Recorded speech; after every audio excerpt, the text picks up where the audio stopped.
할렐루야. 오늘 우리는 본문의 말씀을 통해서 말씀에 붙잡혀 삽시다라는 제목으로 하나님의 말씀을 나누고자 합니다.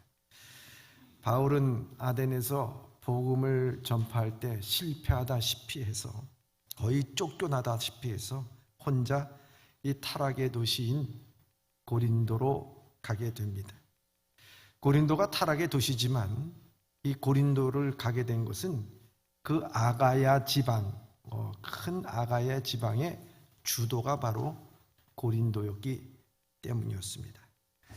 그곳에서 전혀 예상치 못했던 평생의 믿음의 동지 브리스길라와 아굴라라고 하는 부부를 만나게 됩니다.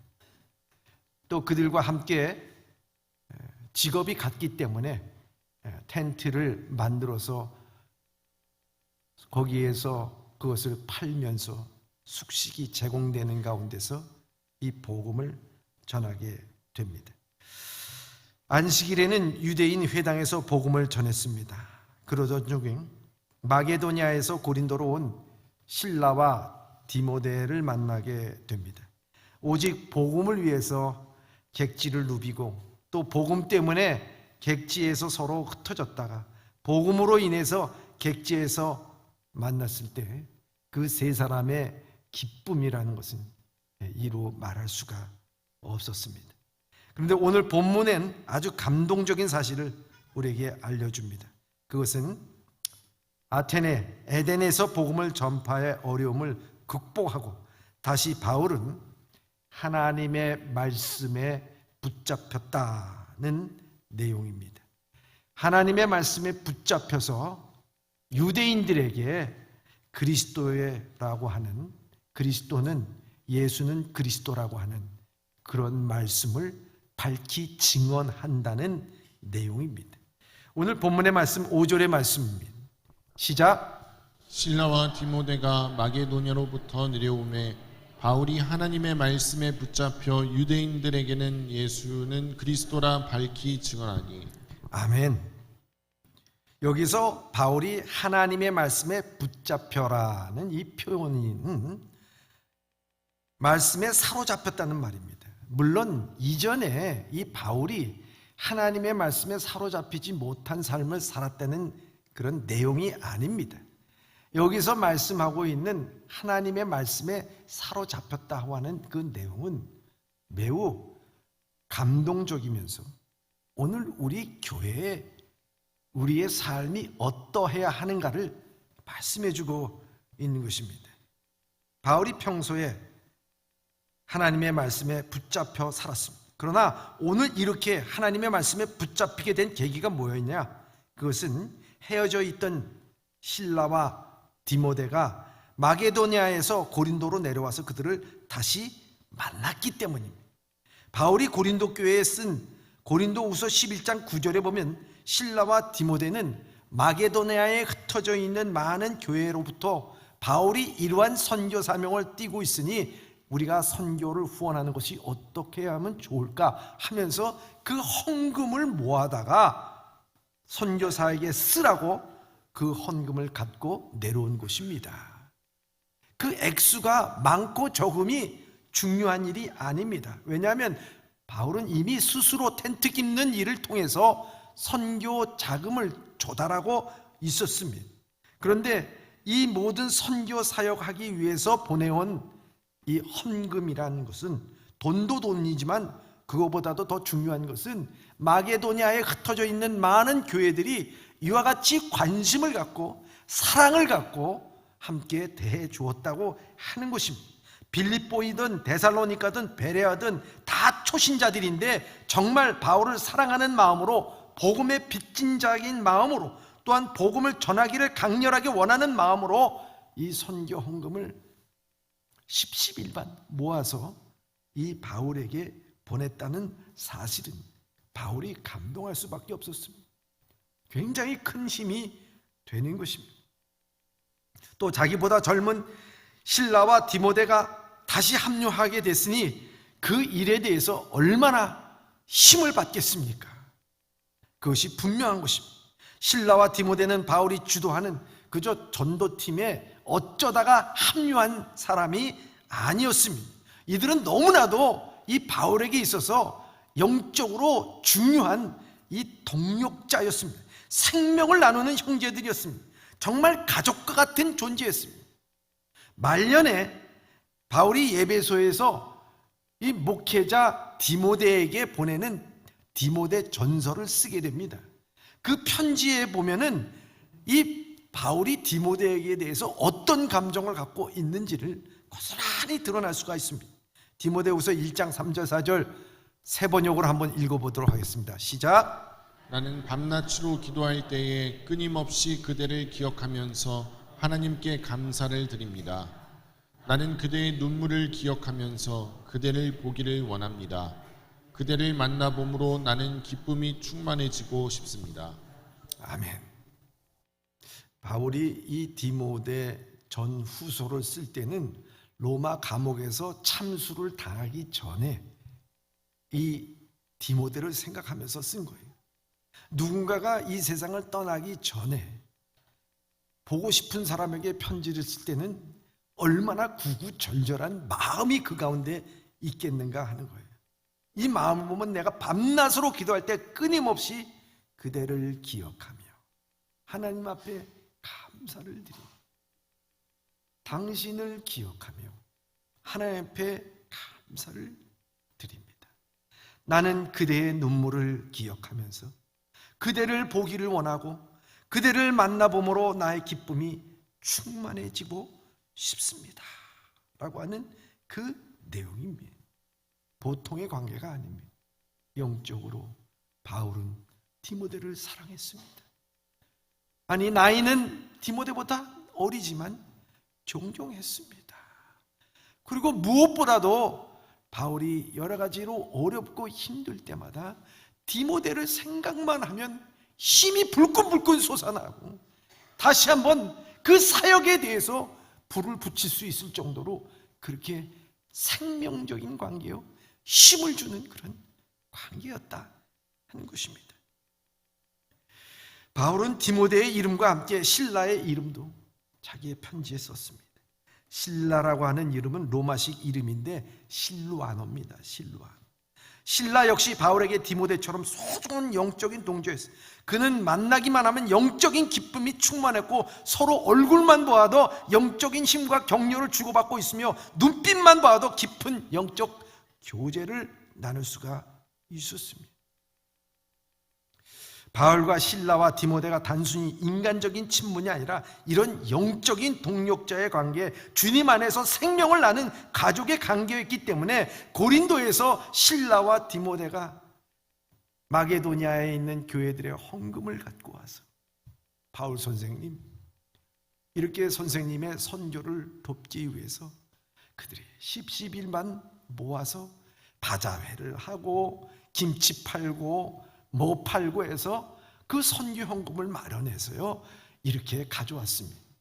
아니, 디모데와 실라만 봐도 기쁜데 그들은 이와 같이 헌금을 모금해서 그 사랑을 전달하게 되니까 그래서 이 바울은 비록 아덴에서 복음 전하가 실패해서 낙심해서 왔지만은 다시 한번 용기를 얻었다는 거예요. 다시 한번 힘을 얻었다는 거예요. 다시 한번 말씀에 잡히게 됐다요. 말씀에 붙잡히게 됐다고 하는 것을 우리에게 말씀하는 것입니다. 저는요, 이 바울과 실라와 디모데의 관계가 바로 우리 교회의 영적인 관계가 되어야 된다 하는 것입니다. 우리가 서로 바라볼 때, 여러분 한 주간 세상에서 살다가 그럼 주일날 예배드리기 위해서 교회에 오는데 여러분 그 입구에서부터 우리 안내하는 사람들을 보거나 여러분들이 성도를 보거나 그랬을 때 여러분은 환한 얼굴로 할렐루야 할렐루야 그렇게 기쁘게 맞이합니까? 아니면 보자마자 할렐루야 하는 사람이 있는 반면 옆에서 보기 싫은 사람은 고개를 슬쩍 돌리고 그냥 올라오게 되고, 여러분 교회가 만일 그러한 지경이 된다면 그건 교회가 아니지요. 교회는 생명을 나눈 관계 아닙니까? 그리스도의 피로 말미암아 한 형제 자매된 것이 바로 교회라고 하는 것입니다. 영적인 관계, 이 기쁨이 충만한 것이 이 교회라고 하는 것입니다. 들어올 때마다 그냥 휙휙 고개 돌리고 그냥 자기가 앉아서 예배 드리고 나면은 식당에 가서 밥이나 먹고 그러고 나서 그냥 가버리는 교회가 무슨 정거장이나 아니면 마트 정도로 생각하면서 교회 온다고 하면은 그게 무슨 진정한 교회가 되겠습니까? 그건 진정한 교회가 아니죠. 구역 모임 모일 때도 반갑고 좋고, 그런데 별로 기쁘지 않고 눈을 돌리고 가고 싶지 않다면 뭔가 문제가 생기는 것입니다. 교회는 결코 피상적인 만남이 있는 곳이 아닙니다.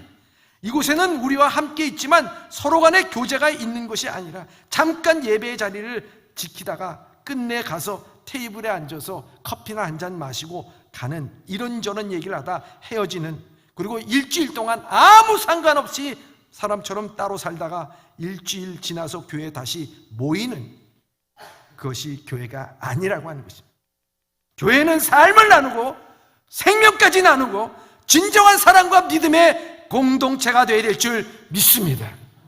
주중에는 예배에도 함께 모이고 구역에도 모이고 선교 사업에도 모이고 또 떨어져 있을 때는 서로 위해서 기도하는 것입니다. 하나님 앞에 서로 위하여 기도하는 것이 교회 공동체입니다.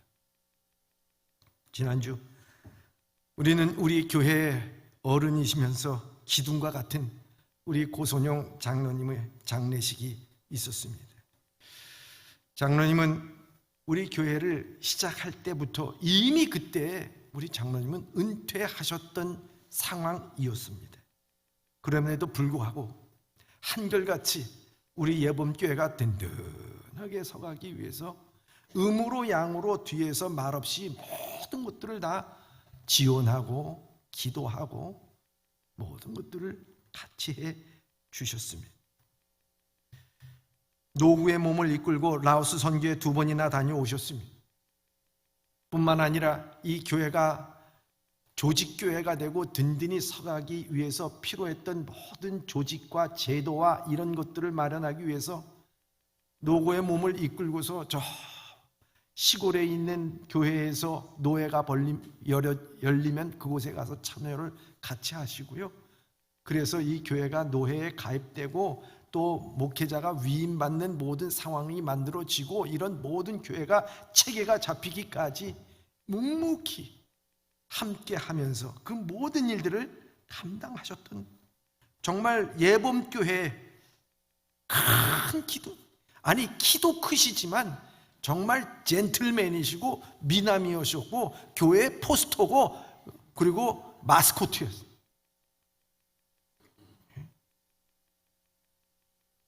마지막 숨이 헐떡이시는 가운데도요, 유튜브를 켜놓고서 우리 부활절 예배 1부, 2부 모든 것을 다 드리시.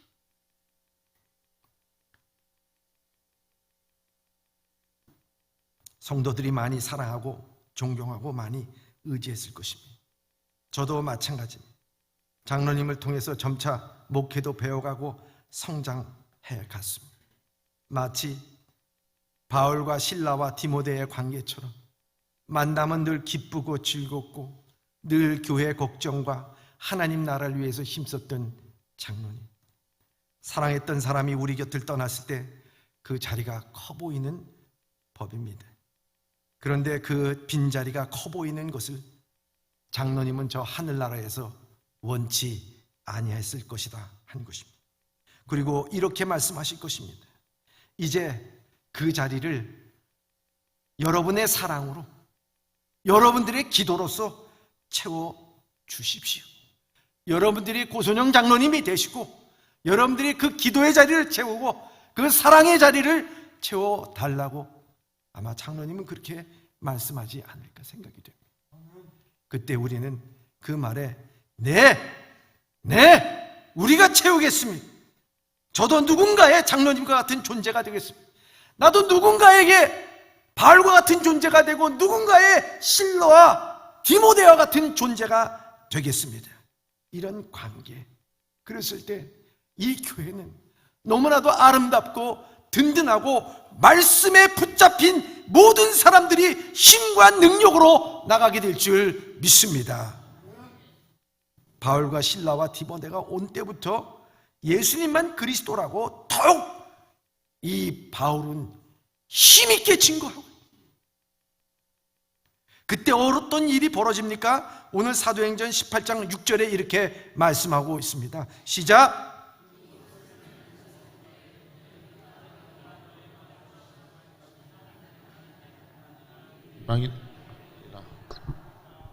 아멘. 다시 한번 읽어보시기 바랍니다. 6절 시작. 이 옷을 털면서 이르되 너희 피가 너희 머리로 돌아갈 것이요 나는 깨끗하니라. 이후에는 이방인에게로 가리라 하고. 아멘. 바울이 더욱 하나님의 말씀에 사로잡혀 예수님만 그리스도라고 전할 때에 유대인들은 바울을 비방했습니다. 그때 바울은 어떻게 했습니까? 바울은 옷을 털면서 이르되 너희 피가 너희에 돌아갈 것이라고 말씀하고 있습니다. 그럼 여기에 이 유대인들이 바울을 대적했다고 하는데 이건 아주 조직적으로 방해하며 끈질기게 배척했다고 하는 뜻입니다. 이제 바울은 자신이 더욱 반대하며 괴롭히는 유대인들에게 어떻게 합니까? 옷을 털었습니다.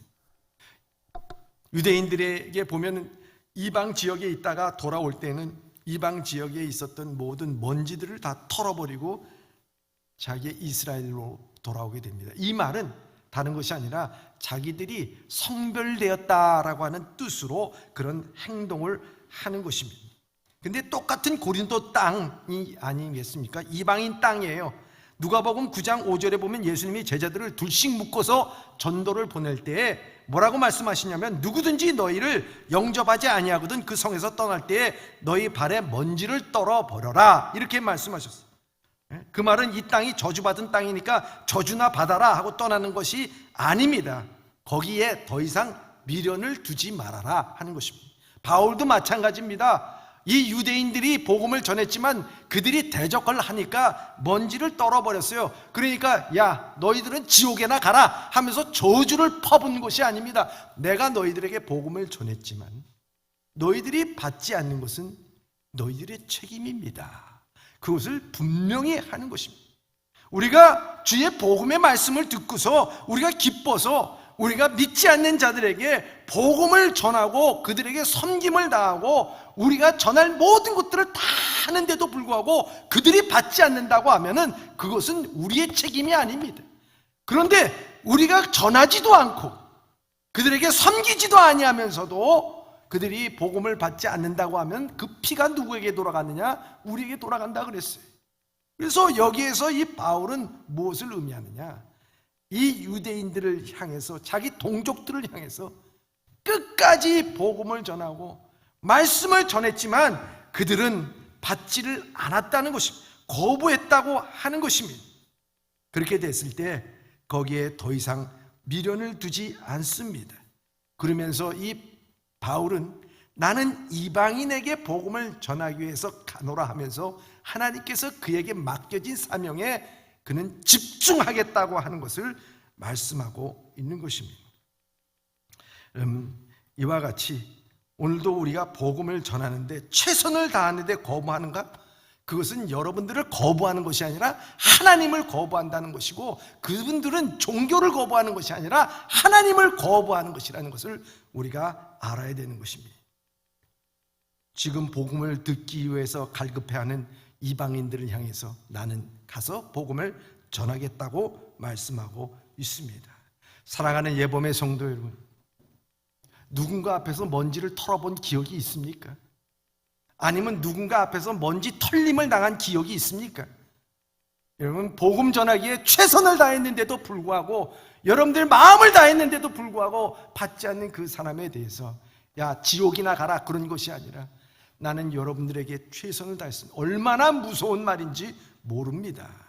여러분, 하나님을 거부한 것이기 때문이라 하는 것입니다. 바울이 그 결과 어떠했습니까? 오늘 7절에 이렇게 말씀하고 있습니다. 시작. 거기서 옮겨 하나님을 경외하는 디도 유스도라 하는 사람의 집에 들어가니 그 집은 회당 옆이라. 아멘. 유대인 회당에서 배척을 당하고 옷에 먼지를 떨어버린 바울은 마침내 회당 바로 옆집인 디도 유스드라는 사람의 집으로 들어갑니다. 이 사람이 하필 회당 옆집에 살았습니다. 사도 바울은 전혀 모르는 사람인데 당신 집 좀 씁시다 하고 무작정 그 집에 들어갈 리가 없습니다.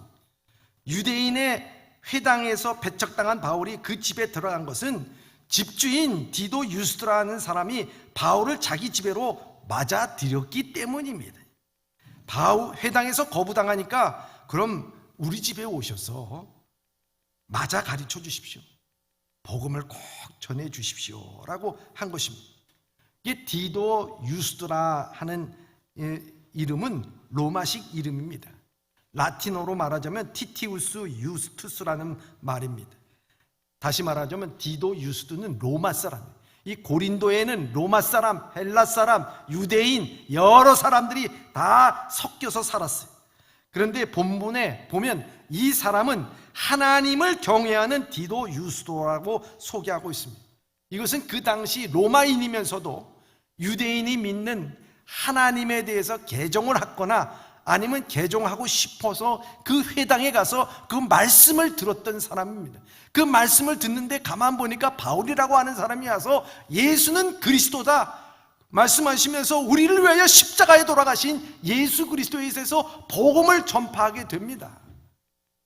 그 복음을 전파하게 되는데 그것을 듣게 됩니다. 근데 가만 보니까 자기 동족들은 이 복음을 전파하는 이 바울에 대해서 극렬할 정도로 반대를 하고 조직적으로 그를 괴롭히고 힘들게 만듭니다. 여러분, 그런데도 불구하고요, 이 디도 유스드라고 하는 사람들은 귀가 열린 거예요.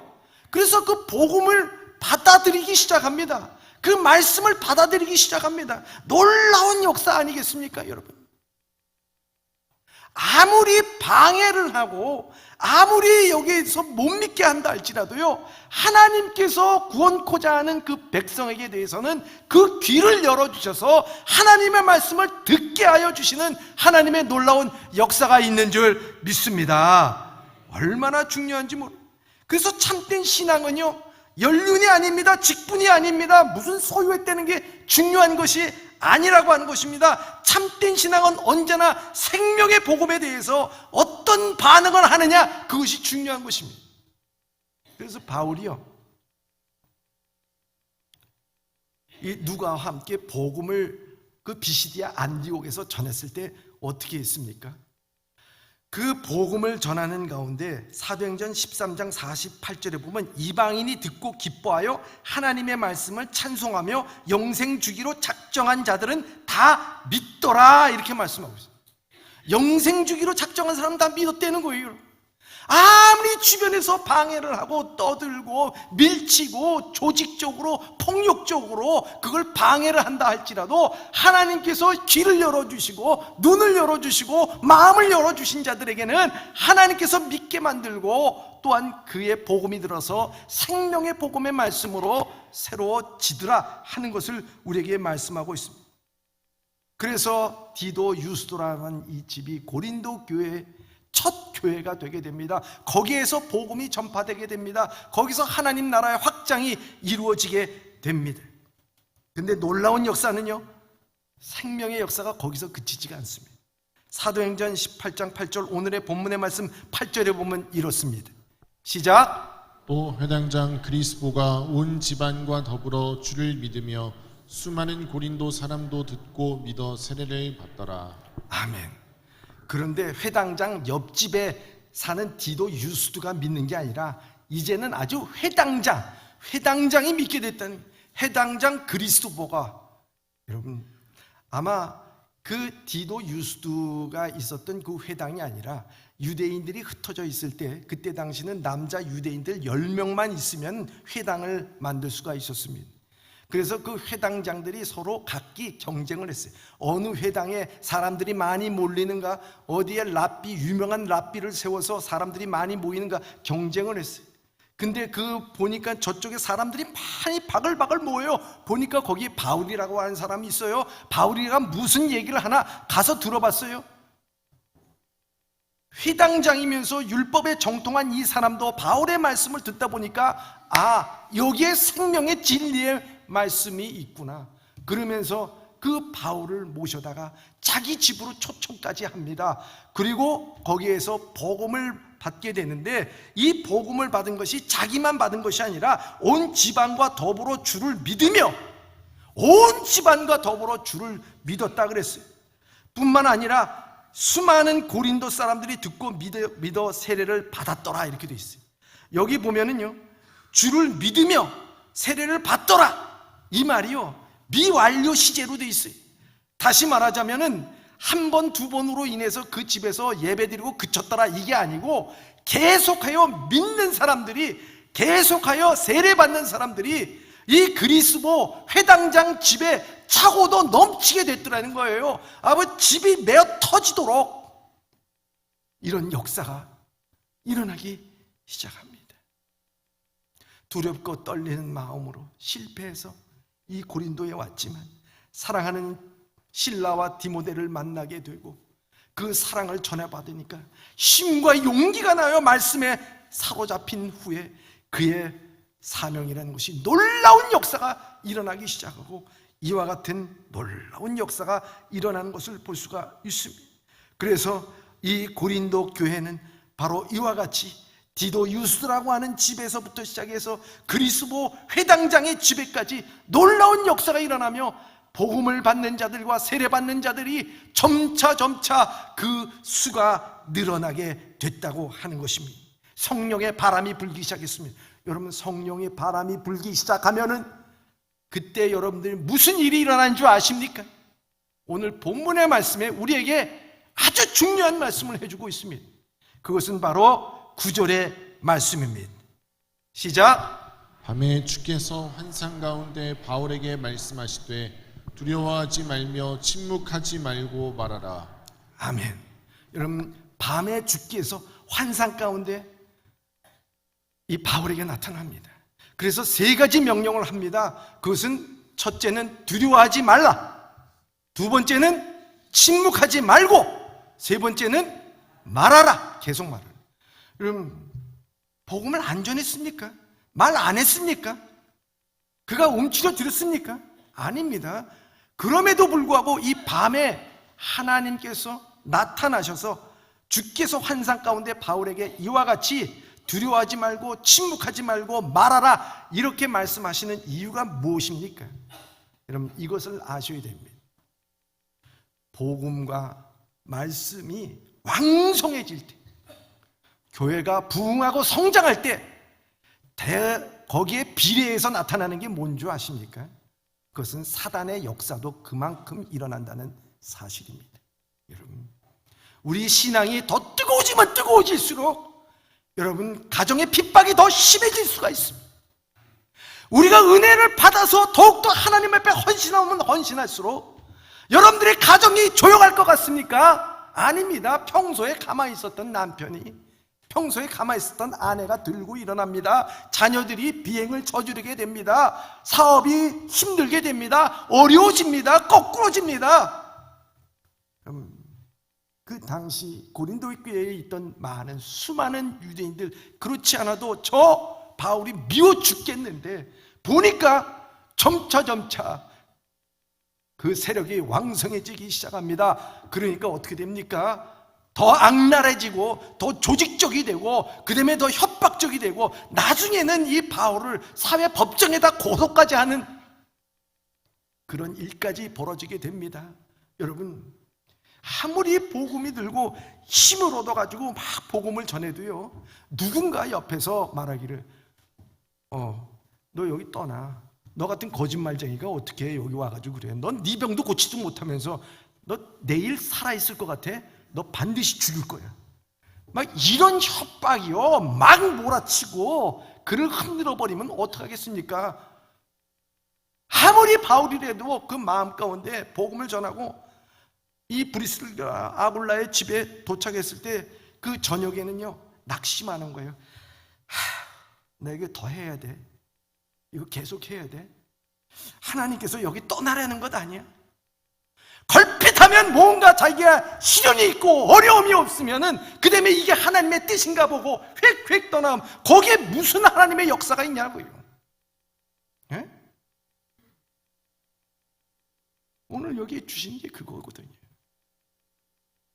마음을 닫아주세요.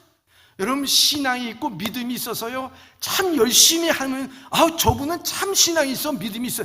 그런데요, 사단이라고 하는 것은 몰라요. 그 속에서 어떻게 역사하는지. 더 은혜가 충만하면 충만할수록요, 톡 건들면 넘어지는 것이 신앙입니다. 넘어지는 것이 우리 믿음이에요. 여러분, 방언을 받고 은혜를 받아서 성령 충만했는데 까 뒤집어 보니까 가정에서는 핍박이 심하고 하는 일들이 잘 풀리지 않고, 주여 어떡합니까?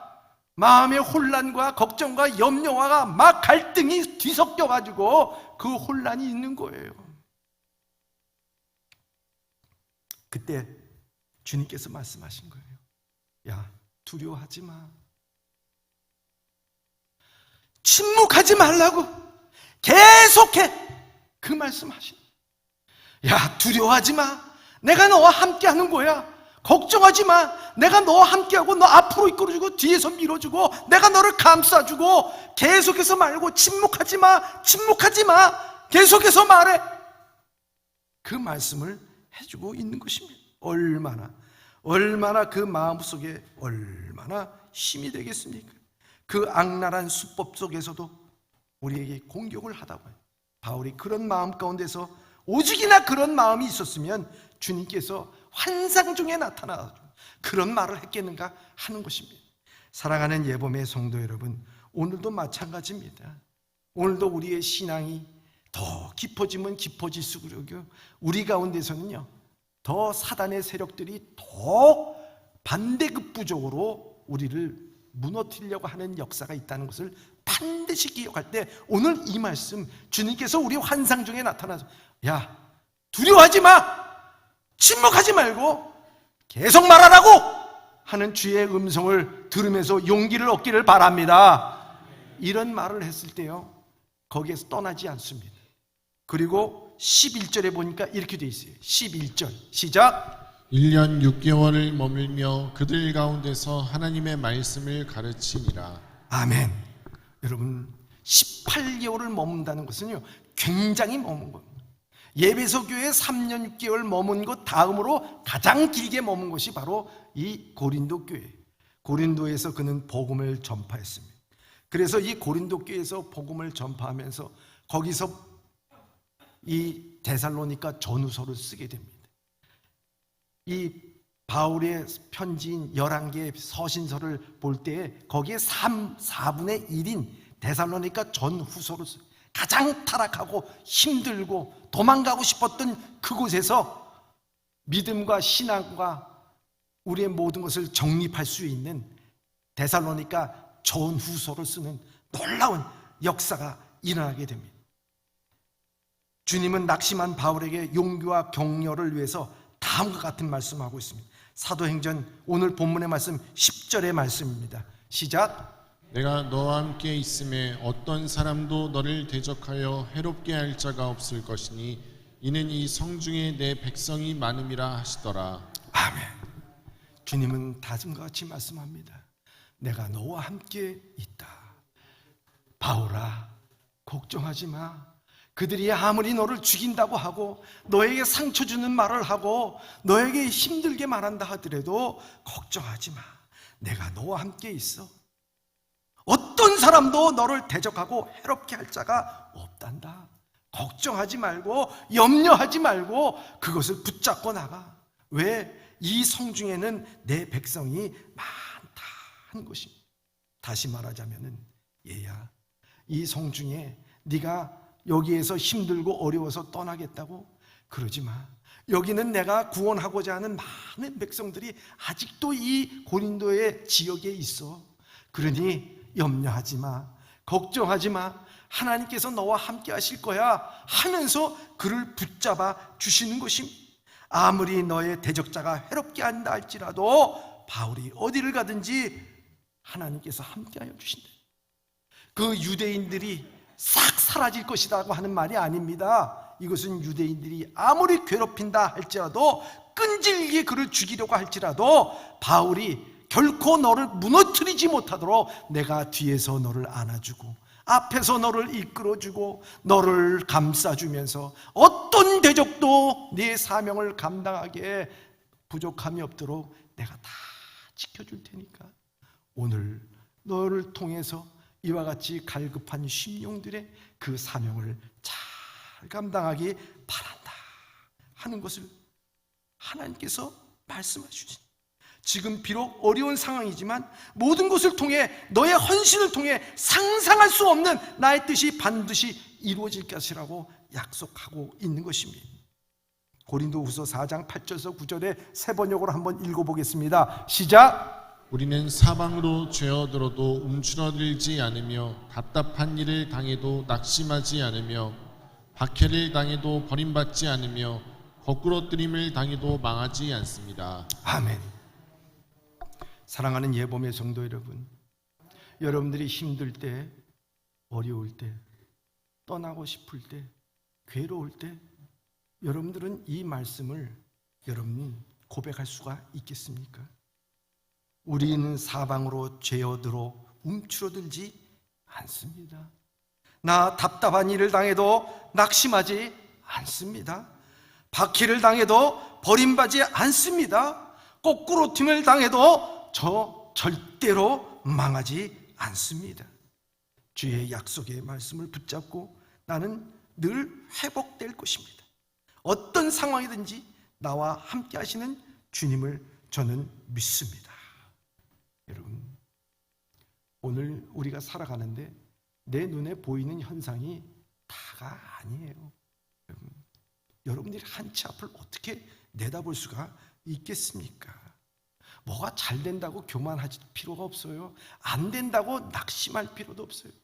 하나님께서는 여러분들을 붙잡아 주시면서요, 여러분들 앞에 하나님께서 주시고자 하는 귀한 일들이 이 성중에 내가 사랑하는 백성들이 많단다. 침묵하지 마. 너 거기에 두려워할 필요도 없어. 계속 내가 하는 모든 일, 내 삶의 현장에서 그 모든 일들을 잘 감당해라.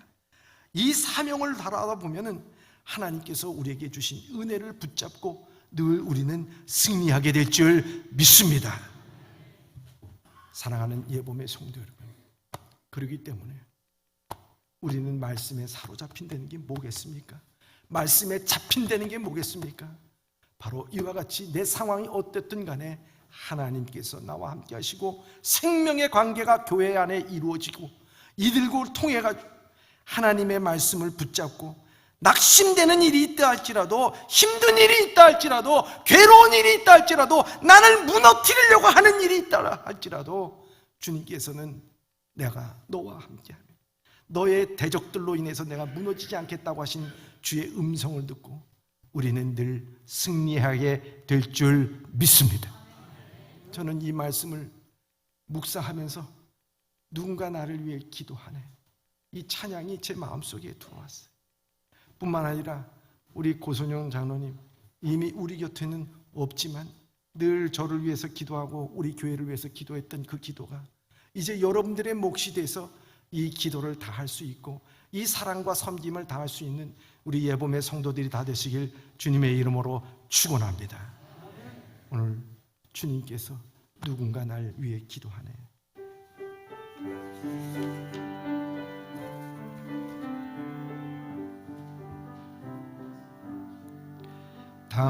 당신이 지쳐서 기도할 수 없고 눈물이 빗물처럼 흘러내릴 때 주님이 아시네.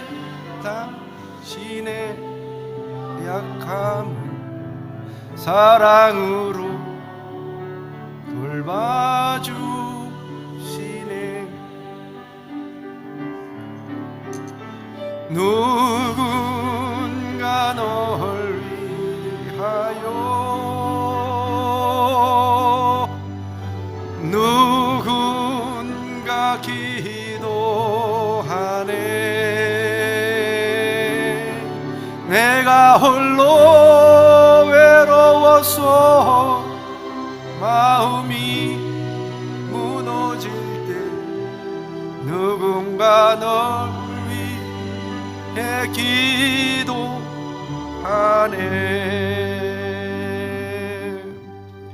당신이 외로워 홀로 남았을 때 당신은 누구에게 위로를 얻나?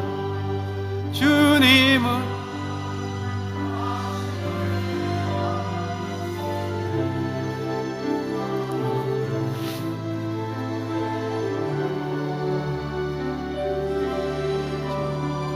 못함을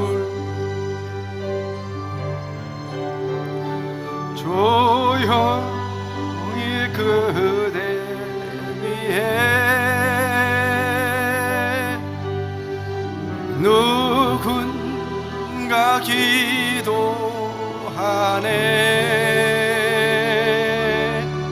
내가 홀로 외로워서 마음이 무너질 때 누군가 널 위해 기도하네. 아멘. 성령께서 오늘도 우리를 위하여 기도하고 계신 줄 믿습니다. 기도하겠습니다. 우리를 격려하시고 응원하시는 하나님 아버지, 우리가 살면서 낙심하는 까닭은 말씀에 사로잡혀 살지 못했음을 고백합니다. 우리 모두가 누군가의 바울이 되고 실라가 되고 디모데가 되길 원합니다. 한 주간 살면서 두려워하지 않게 하시고 침묵하지 않게 하시고 계속해서 주의 복음을, 주의 사랑을, 주의 은혜를 전파하는 자가 되게 하여 주시옵소서. 주께서 전적으로 내 삶을 책임져 줄 믿는 믿음으로 살게 하여 주시옵소서. 예수님의 이름으로 기도드립니다. 아멘.